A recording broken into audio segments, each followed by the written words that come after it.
It says that she is a gaunt, black-haired glamour ghoul who comes out through ominous drifting mists. Well, now, this is obviously not true because I don't believe in that sort of stuff, you know. And it says that she has a pet spider named Rollo, and that can't be. And she hates, you know how people exaggerate. She hates the sunlight, and she's the ghostess with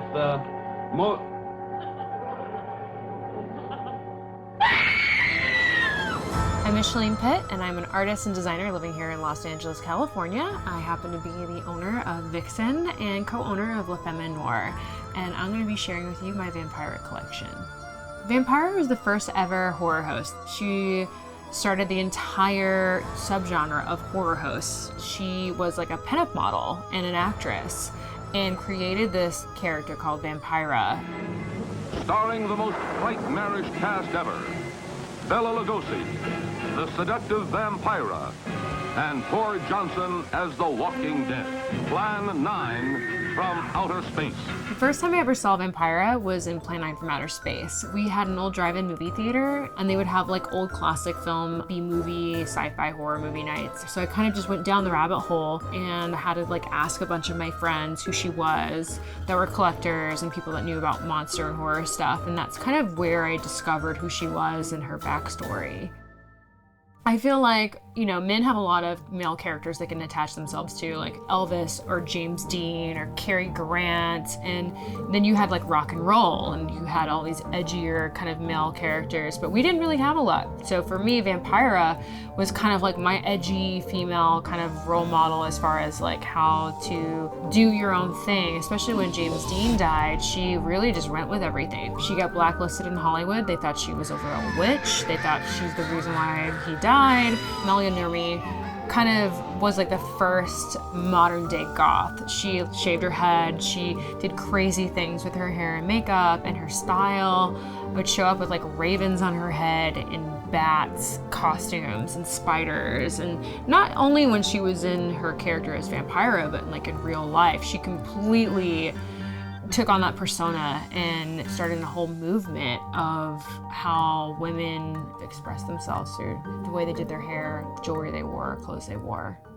So I think the biggest challenge with Vampira stuff as a collector is like there's nothing to collect. There's no licensed figures or toys. She did one approved private release, and that was with Thomas Kuntz. He did a model kit of her, and then there's two actually. There's one of her standing, and then one on her the couch.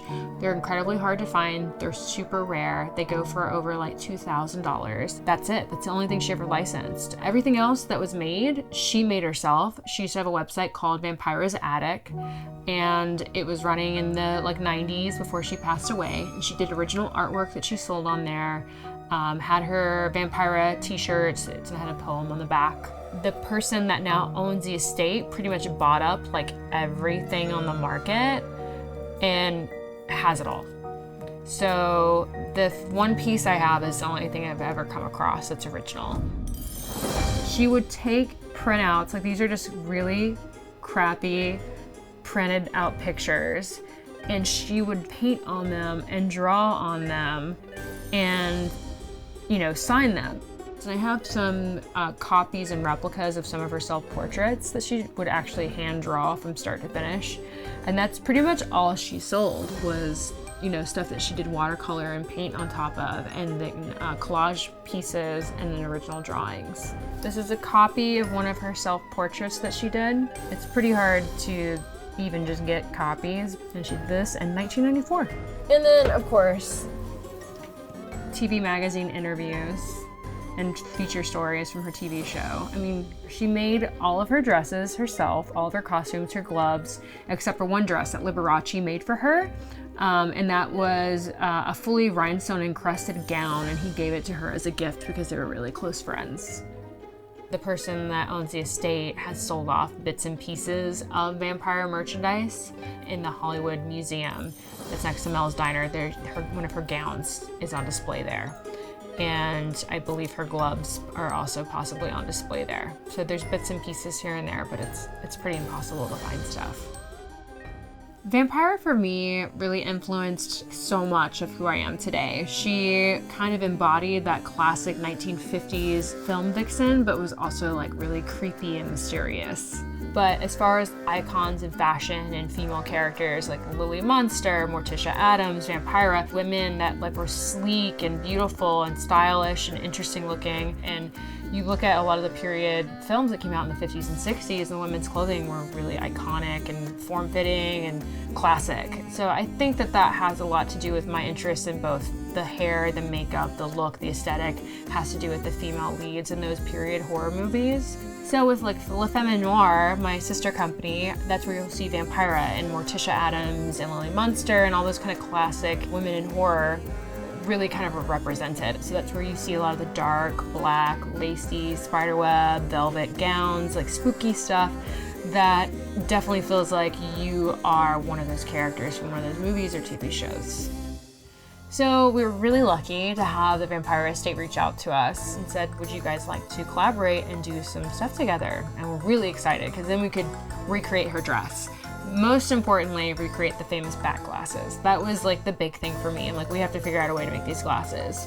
And it was a complete and utter nightmare. We spent thousands of dollars making prototypes in development costs into getting these made properly, down to the point like every time it kept coming back, it looked like a pig instead of a bat. And no matter what images we sent and the CADs we did, and we knew that we couldn't do the exact copies because they were hand carved out of wood, and they're literally held together. The lenses are held in with tiny nails. Kurt Hammond actually owns the glasses now, and I got to see and hold them and touch them. It was so nice of him to let me do that with his collection, and I was just kind of blown away for how rudimentary they were. So we had to make something that was real, that people could wear, and they could not get the bat face right. So I ended up sculpting the bat face on the final glasses prototype with 2-part Magic Sculpt epoxy, and just like sat there and I sculpted the bat face one night, and we just sent it off to our factory overseas, and they finally got it right. I have to say, to this day, of my 11 years of making clothing and products for a living, this probably had to be the most involved item I've ever made. So I've got the glasses, and they come in this pretty case that has our logo on it.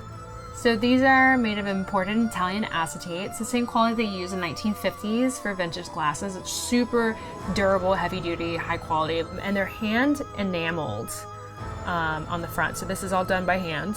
They're hand polished, and they look really fun on.